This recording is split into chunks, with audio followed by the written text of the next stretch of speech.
Hey folks, welcome to Bad GM's Campaign Build-Along. I'm the Bad GM, Wayne Davis, and this is the show where we build an entire campaign for you from scratch that you can run for your group starting as soon as tonight. This season we're building for the Fallout role-playing game, and if you don't already have a copy, you can pick one up at your local game or bookstore or from the Modifius website. It's modiphius.net. Before we get started this week, I wanted to address a question I've gotten multiple times on the socials the past couple of weeks. Am I ever going to just create a campaign without running my group through it? Well, the answer is this. I'm all about creating campaigns for folks. I've just found it easier to create for my group because I get to test out what I've written and therefore become better at what I do, in my opinion. That being said, if you're interested in me just creating a campaign, reach out to me in all the usual ways, which I'll lay out again at the show close, and let me know what game you'd like to see me do. If I get enough requests, I'll do a special season of game creation. It's probably not going to be on this feed, but I will do one. We'll make it an exclusive to one of the socials or to the website, and if you guys are interested, we'll figure out how we're going to do it at that time. Otherwise, I'm just going to pick another game when we get around to Season 3. And I should point out that if I'm not GMing the next game my group plays, Season 3 will be just a campaign build. So there's that to consider as well. With that, it's time to build. Last week, we picked up our campaign and sent our group on their first paid job, which was to rescue the two granddaughters of an older man who needed their help. We closed with them being successful, then had the players level up their characters. This week, our build will have the group come into contact with one of our smaller groups of bad guys, so we need to lay out some parameters. We're bringing in some of the acolytes of Carvin Marvin, and they are particularly nasty dudes. I'm going to do my best to keep the descriptions of what they do to people as tame as possible. Since I've stated from day one of this podcast, I'm doing my best to keep it suitable for kids and for listening to at work. So you should feel free to crank up the descriptions to fit your group's style. You know what they expect. You know what they can handle. So if you want to do more, then do it. I probably will for my group, but I wanted to keep it vanilla for those who don't like going that far. The basics we need to know about the individuals the group will encounter today is that they've been basically brainwashed into believing Marvin's doctrine. That means they can't easily be reasoned with, and they're more apt to at least try to kill everyone before they'd even consider running. That will include robots, since Marvin's not a big fan of them either. Now, I'm not going to tell you how to do it. Like I said, if you want tame, go tame. If you want scary, be scary.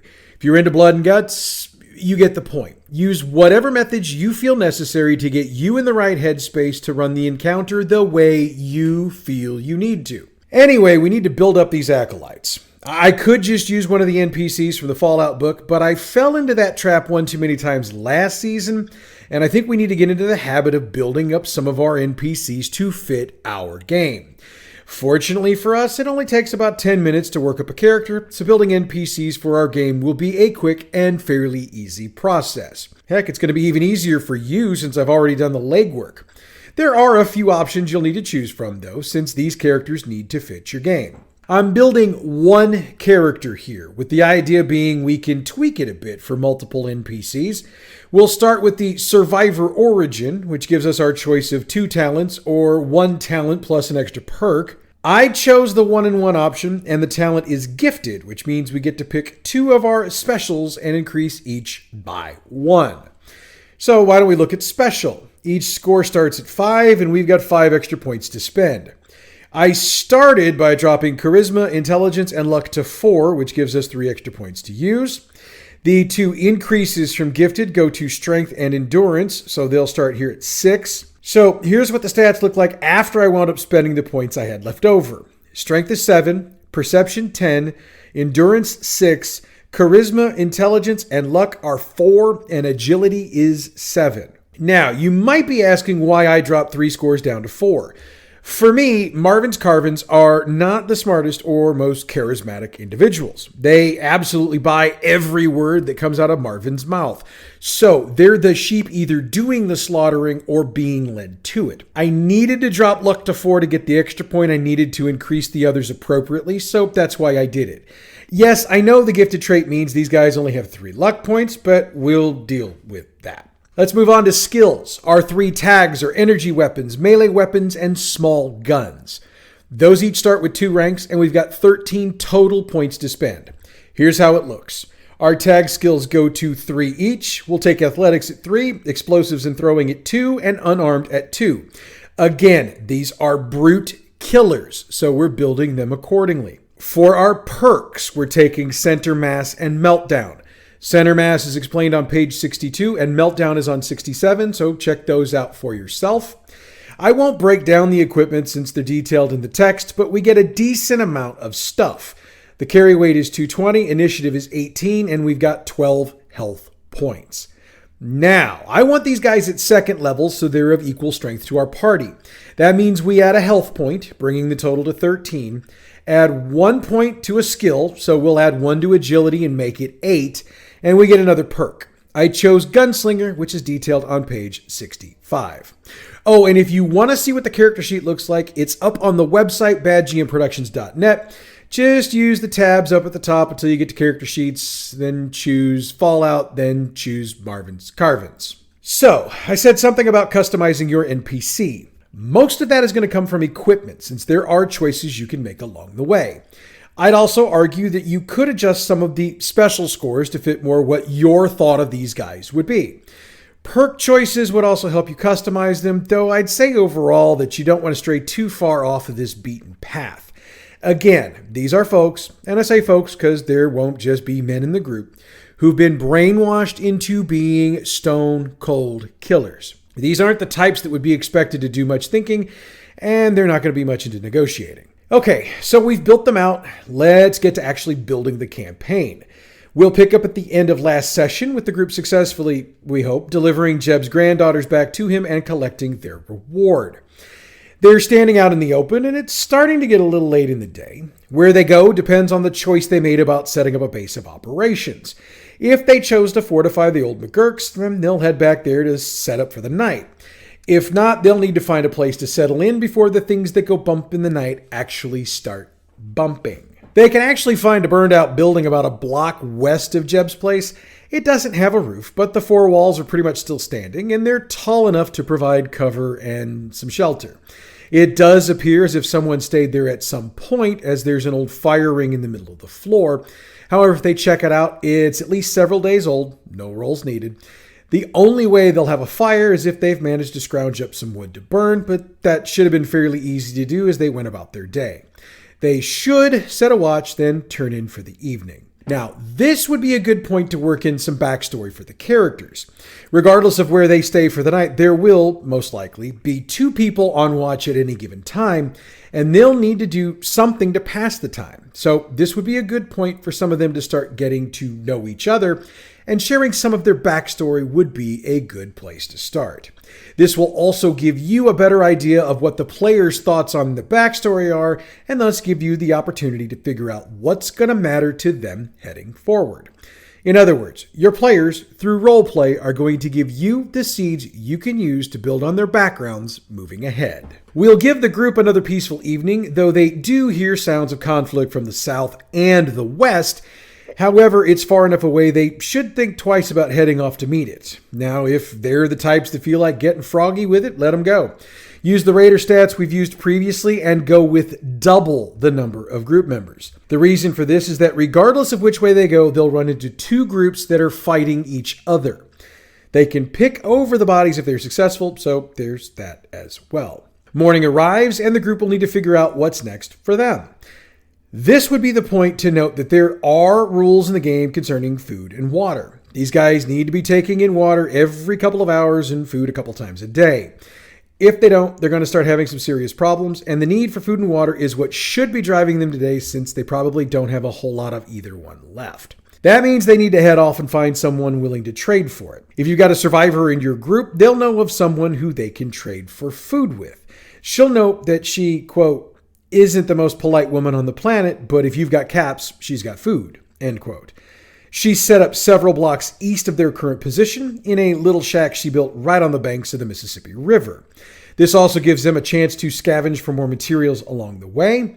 Anyone who's interested can make an endurance plus survival roll with a difficulty of 2. For each success, give them 1 unit of the material of your choice from wood, cloth, and metal. Also remember that some of your characters might have perks that give them extra stuff, and add that to their take accordingly. When they get to the riverfront, their gaze is immediately drawn to the decent-sized shack among the various piles of garbage and wreckage on the riverfront. It's got a huge metal sign hanging above it with the words Liza's Place painted on it in a number of different colors. The player who knew of the location will note that she's added on recently. They'll probably shrug like it's no big deal, and for the record, it's not a big deal. Liza does a lot of business and adds on to her place frequently. There's no door, but there is a doorway. Entering, they are immediately noticed by a Mr. Gutsy, who turns to face them. Welcome to Liza's Place. Please keep all weapons secured on your person, and there will be no reason for us to fire on you. Now that should be enough. The group should move on, but I know my group, and someone will probably ask a question or two. So here's the info Mr. Gutsy will be willing to give. His name is B495. By us, he means the other 4 Mr. Gutsies in the building, which he won't point out, but eagle-eyed characters can notice. That's perception plus luck, 3 difficulty. Liza is here, and she's at the counter waiting for customers. That's it. That's all he's going to say. It's time to move on. If they keep asking questions, he returns to the statement he made when they came in. Liza appears to be quite unremarkable, and what I mean by that is her appearance isn't one you'd necessarily remember if you haven't seen her 4 or 5 times. She's the type of person who could easily get lost in a small group of people. She stands just shy of 5 feet tall, weighs about 100 pounds, and has her blonde hair pulled back in a ponytail. Even her green eyes are pale enough to not stand out. Her greeting to the group is some sort of rude or foul language, with the basic idea being, what do you want? And her body language reading, how fast can we get this done and get you out of here? This is going to probably take a bit of real time, since your group members will want to haggle and or barter to sell and buy things. Haggling is where things would start, and it's an opposed charisma plus barter check. Now, we'll handle up a straight-up barter in a minute. I'd also note that the full rules for these are on pages 85 and 86, so check those out when we're done for the lowdown. For the record, we're using the listed prices in the book for everything. Liza will start out by wanting 30% more for any item she's selling, but will only want to give half the value for anything she's buying. So if the PC succeeds on the opposed roll, adjust the number by 10%, depending on whether it's a buy or sell. They can also spend 2 action points to slide the number 20% in either direction instead of 10%. So that's a good idea for them as well. And in case you're wondering, they still have whatever APs they had at the end of the last session. I will let you know when we reset action points. Failure means the prices stay where they are, and we're not going to spend action points to make it harder on them. They don't have a lot of caps right now, so we're going to go a bit easier on them. And remember, if the PC doing the haggle has the cap collector perk, they automatically get a 10% slide in price, so they could get as high as 30% either way if they succeed and they spend 2 action points.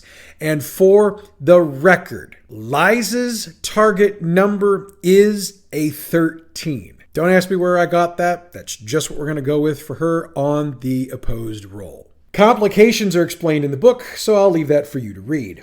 Once the deal is basically done, we can get into the barter. Here's how it works. Add up the cost of everything they want to buy and the money offered for what they're selling. Then subtract the smaller number from the larger number. If it's in the group's favor, there's no need to barter. However, it's probably going to be in Liza's favor, so let's barter. Whomever is handling the transaction makes their charisma plus barter roll with a difficulty of 3. There are a couple of perks that can help with this. Junktown Jerky Vendor, which lowers the difficulty by 1, and Smooth Talker, which allows the player to re-roll 1d20. For every success, the deficit is cut in half until they reach 0. In no instance would a deficit be turned into profit. That's not how this is going to work. Complications on this mean whomever has negotiated has somehow offended Liza, and while she'll agree with the deal, she will refuse to deal with the character who offended her any further. It doesn't change how she feels about the rest of the group, just the player who offended her. Okay, so we know how the process works. What can the group reasonably buy in here? There are some who would make the equipment lists of the book available in their entirety.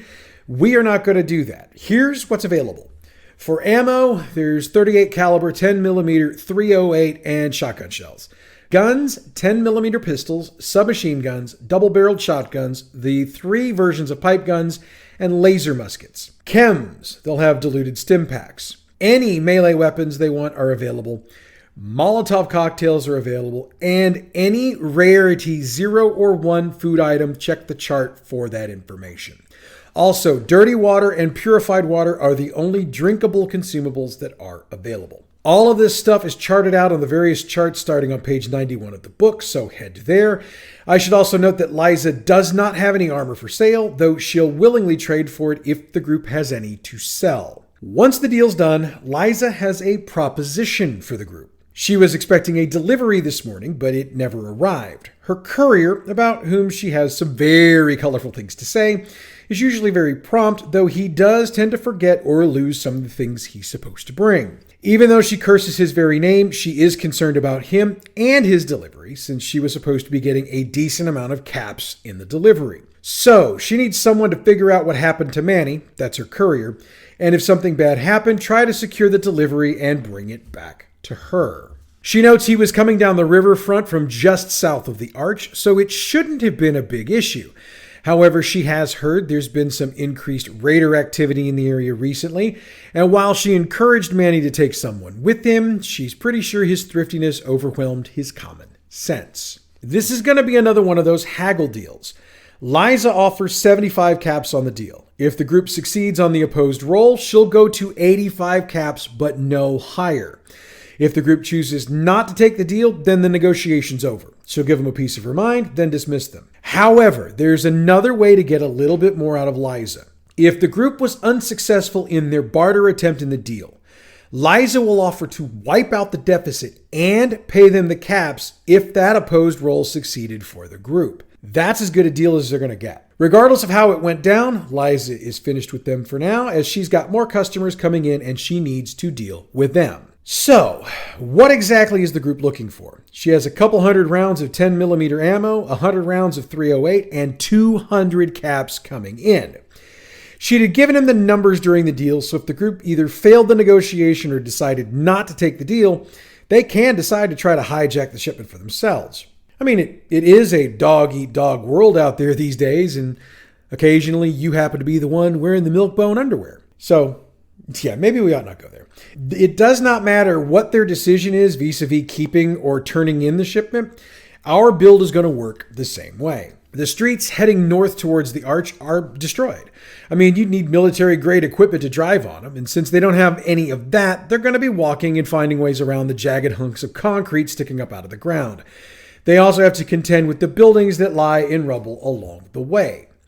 If you're the type who likes to give your group a bigger challenge than what we've built, go ahead and throw a group or two of raiders in here. Keep the numbers either equal to or one less than the number of PCs, and they can scavenge gear off of them. Probably to sell to Liza if they're doing this all nice and legit. If there are no conflicts along the way, it'll take them about 45 minutes to reach the point we need them to reach. If there are conflicts, it'll take closer to between 50 minutes and an hour. Just depends on how long the battle's lasted. Either way, here's what's next. The group can see the arch and the arch grounds just over the collapsed remnants of the old Poplar Street Bridge. There's a ton of concrete and old rebar just sitting there for the taking. However, their attention will be turned to the old burned out building just south of that. It's one of the few structures around that didn't seem to get damaged during the bombings. Maybe that's because it was already in pretty bad shape, so nobody noticed the difference.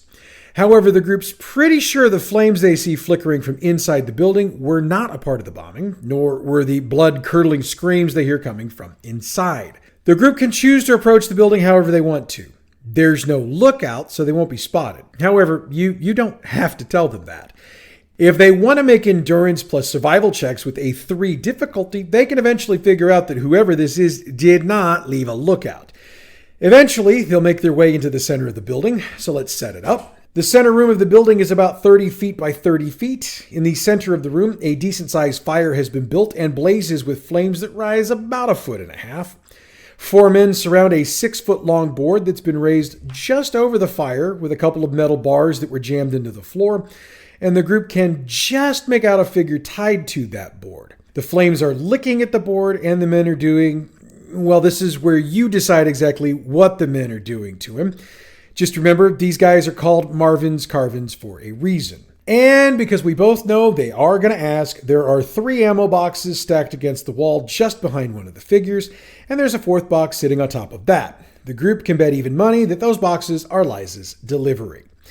Now, how we move forward is a bit different than what we've done in the past. Sort of. The group is going to want to discuss how to handle this, but you need to point out that they probably don't have much time before they're spotted. Let them talk for a bit, then let them know you need a decision in 60 seconds. Use a timer and count down. If you hit 0 before they give you an answer, one of the men notices the group, then it's on. Should the group decide to take action before you get to that time, we'll do what I call a modified surprise round. There aren't really rules for this, so here's how I like to do it. The entire group acts first, regardless of initiative. Then the NPCs can act. If we get to around 2, it's standard initiative. Also, if the group doesn't get the drop on the men, one of them will put a bullet through Manny's head, so that'll be that for poor Manny. Use the NPC we created at the top of the show and have the total number of men in the room be 2 less than the number of PCs. Otherwise, run it like a normal fight. I know I said 4. Just trust me on this one. Guys will come in from other spots. That's how we'll make that work. Should the group win, they can loot the bodies for their gear and get their hands on Liza's shipment. Should Manny survive, he'll express his gratitude to the group over and over again. This is where the group has a decision to make. Take the stuff back to Liza or keep it for themselves. If Manny survived, he will object severely. That probably going to make it a little more difficult, as they'll have to make a decision about letting him live or not, since if he lives, he could flat out tell Liza that the group stole from her. If he's gone, it can be assumed, so long as they stay away from Liza's, that they were killed and the shipment was taken by some other group. All of that being said, your group's the noble type, right? So they can return to Liza's, give her the shipment, and get their reward. They'll probably want to get rid of some of that new stuff they picked up, so refer back to the stuff we covered earlier about haggling and bartering. When they're done, there's still enough time left in the day to do some scavenging, so let them do that if they want. They also have the option to check the board they notice outside of Liza's that has jobs posted on it. If that's the option they choose, we'll need to wait and cover that next week because we're at a good stopping point for today's show. Next week, we pick up with the job board and see what kind of shenanigans we can get our group into. In the meanwhile, check out our other show, Role Playing History. This week, we do a listener request and deep dive Fantasy Games Unlimited. It's got a pretty interesting history, as well as some stellar games, so you won't want to miss it. Role Playing History is available wherever you get your podcasts or on our website, badgmproductions.net. Also, since we finally got the new studio finished, I've been recording a few videos. Looking at some YouTube exclusives, some I'm going to put on Facebook, and there are going to be some that are website exclusives. If you follow us on Facebook or subscribe to the YouTube channel, you'll know when we drop new stuff there. Insofar as the website, I'd suggest you check it out a couple times a week to see what we've dropped there. We also take suggestions for video topics you would like to see, so hit us up and let us know. All Fallout materials referenced on this show are the trademarked and copyrighted property of Modifius Entertainment through their license with Bethesda Games and are used on this show for entertainment purposes only. If you're interested in checking out all of the fine products from Modifius, hit up their website, modipius.net. The music we use for this show comes from Pixabay.com. Check them out for all your license-free, royalty-free music needs. Bad GM's Campaign Build Along is a production of Bad GM Productions. Check us out on Facebook at facebook.com/gaming/Bad GM Prod, on Twitter at Bad GMP, YouTube and Tumblr, it's Bad GM Productions. You can email us, badgmproductions@gmail.com, and the website again is badgmproductions.net. Next week, we give our group a job to do. Sounds boring when I say it that way, but rest assured it'll be anything but boring. That's next week, though. Until then, I'm the Bad GM, Wayne Davis, and I'll see you at the game table.